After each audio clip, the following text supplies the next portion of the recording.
बिन्मूत्रे विसर्जय ध्वजा। प्रातः जब आप जागे तो सबसे पहले बाथरूम के लिए जाइए, आपकी किडनी लीवर सब तंदुरुस्त बना रहेगा। सुबह जाग करके जब आप जागते हैं तो सबसे पहले बाथरूम विसर्जन के लिए जाइए भोर में जल्दी। सुबह जल्दी वो जाग पाएंगे तो रात को 9 बजे मोबाइल त्याग दें। ऐसा नियम ले लें कि 9 बजे तक ही मोबाइल चलाएं, 9 बजे के बाद मोबाइल को दूर कर दो। और जितना मोबाइल दूर तुमसे होगा उतनी ही आपको नींद बढ़िया आएगी। बिफोर 10 o'clock 10 बजे से पहले सोने की आदत डालिए, फिर आप भोर में जल्दी जागेंगे। तो 10 बजे तक आप सो जाते हैं, 5 बजे से पहले पहले आप जाग जाते हैं, आप सूरवीर हैं, आप देश के शुभ चिंतक हैं, आप अपने परिवार का कल्याण करने वाले हैं। आपको बीमारियां नहीं फैलेंगी, बीमारी घेर नहीं पाएंगे। भोर में जागने का इतना बड़ा महत्व है।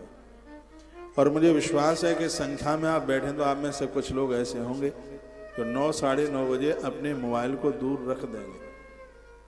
आपको व्हाट्सअप चलाना है, चेक करना है, फेसबुक और तमाम ये सब कुछ चलाना है, तो इसको ये टाइम उसका इसके बाद में नहीं। लोगों को पता लग जाए कि इसके बाद में वो फ़ोन ना सुनेंगे ना फ़ोन चेक करेंगे। मुझे नासिक में एक ऐसे अद्भुत कोई महापुरुष मिले, उनका बहुत बड़ा काम है, वह ज़मीन खरीद कर और उसके ऊपर मकान बड़े बड़े 30-30 मंजिल के फ्लैट बना करके बेचते हैं। इस आदमी की विशेषता देखिए, ये आदमी 11 बजे घर से निकलता है और रात को 7 बजे घर में प्रवेश करता है। कहता है कि ऑफिस को ऑफिस में छोड़ के आया हूँ, 7 बजे मेरा मोबाइल नहीं उठेगा। और कितना भी किसी को कोई ज़रूरी काम लग जाए, उनका 7 बजे के बाद मोबाइल उठता नहीं है। सुबह फिर पूजा में ऐसे वो 9-10 बजे तक पूजा करते हैं, पूजा पूरी हुई उसके बाद ही वह अपना मोबाइल ऑन करते हैं। एक बड़ी उम्र होने के बाद भी अभी वो 35-36 के ही लगते हैं, 65 के होके भी उम्र 35 की लगती है। आप चाहें तो अपने शरीर को बहुत अद्भुत ढाल सकते हैं, अपने शरीर को दिव्य बना सकते हैं। ये मोबाइल आंतों को छीन लेगा, प्राणों के लिए बहुत घातक है। ये बिल्कुल कानों से बहरा कर देगा। बाल गीले हैं और उस समय मोबाइल सुनना एक मौत को बुलावा देना है। रात को अपने आप से 3 फीट दूर रख करके आप सोइए। इसकी तरंगें बड़ी खतरनाक है, जो चीज फायदा कर रही है वो नुकसान भी दे रही है। ध्यान रखें, यदि बड़ी नींद पूरी नहीं होगी,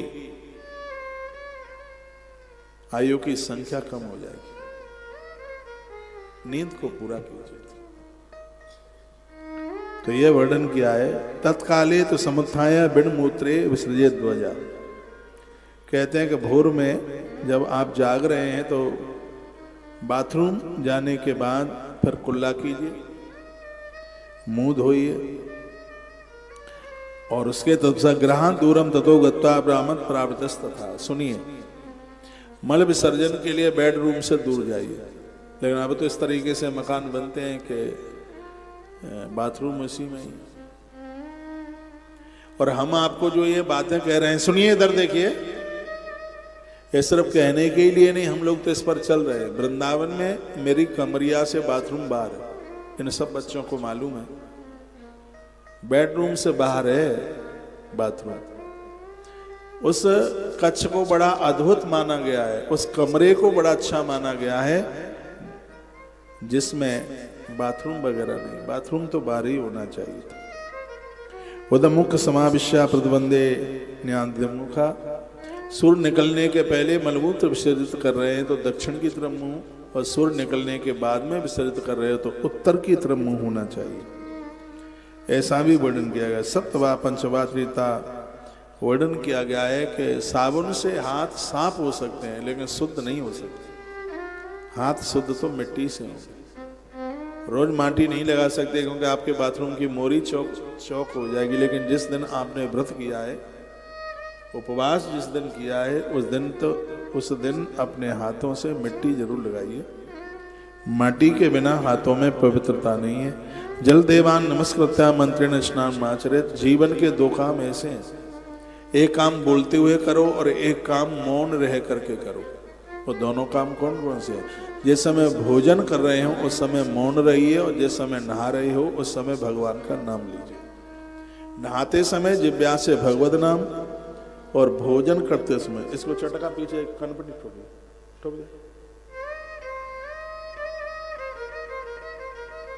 खाते समय बिल्कुल चुप रहना है और नहाते समय भगवान का नाम लेना।